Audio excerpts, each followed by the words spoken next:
Just a quick word on eating disorders. There are 3 types: anorexia nervosa, bulimia nervosa, binge eating disorder.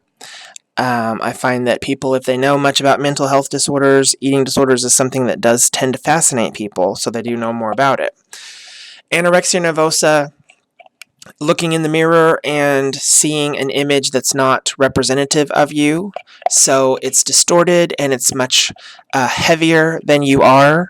So you believe that you've got to engage in starvation methods and fear gaining weight so that you can get to the level that you believe you need to get to that doesn't really exist because it's kind of all in your head. And there's a video that you'll watch that explains kind of how brain chemistry changes in the brain so that this image is true for you. It's just not necessarily true in reality. But nevertheless, the damage is done and you are working hard to get to that weight or that image. Bulimia nervosa, binge eating, purging cycle. So you put food in quantities and then you need to get it out because normally they maintain normal weight. They look normal weight. So if you put a lot of food in, then you need to vomit or laxatives or, other compensatory methods to get it out. Anorexia nervosa and bulimia nervosa are 2 of the more likely mental health disorders that can turn deadly because they are hard on internal organs, especially your heart. The more you're vomiting, the more you are starving yourself. This is hard on your body, especially in bulimia nervosa. Other things that happen are the stomach acids burning the esophagus, ripping enamel off teeth over time. So these 2 lead to death probably more often than pretty much most of the other mental health disorders.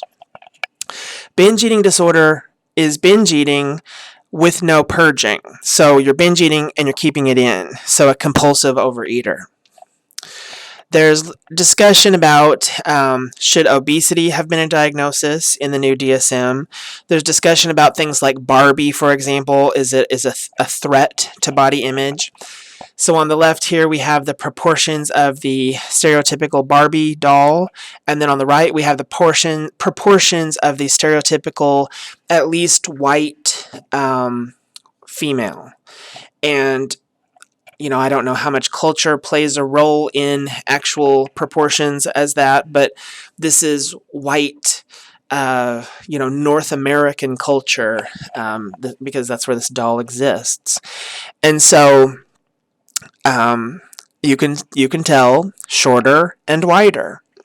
So if this is the norm on the right, and women are growing up, we're being stereotypical here for a second, but more often than not, if it's somebody playing with a Barbie, it is a woman or a young girl. I don't know when people quit playing with dolls. I don't know what the age would be, but the idea is if you are viewing this as your norm, the Barbie doll, then you can't help but always not measure up well. So your self-esteem takes a hit. You might think about an eating disorder. You have body image issues that can lead to depression, anxiety, so on and so forth. So it's a swirling issue of mental health concerns. When if we were looking at this one on the right, then if that was the norm and you were the norm, then nobody would be upset about being the norm. And then, people who are going to grow up and want to be with that woman, if they are sort of taught that the person on the left is what they need to be looking for, then that makes the person on the right solely lacking or woefully lacking, and none of it is healthy. 2 examples of eating disorders treatment facilities in the area, both in St. Louis, the McCallum Place and Castlewood Eating Disorders Treatment Center. You can go to those websites, get a sense of what they do at these treatment facilities. I went to a training just, I guess it was last summer.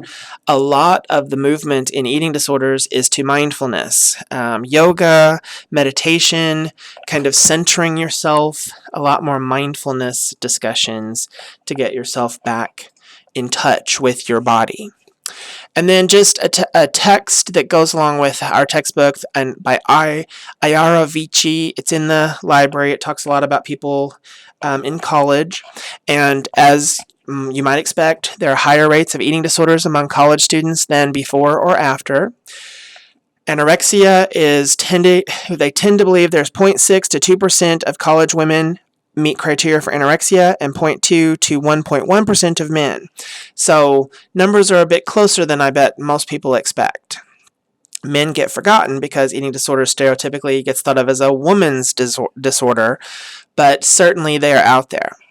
I think it's like 13 million women worldwide have an eating disorder, and 1 to 1.5 million men have an eating disorder. Bulimia, 3 to 14% of women college age, and 0.02 to 0.2% of men.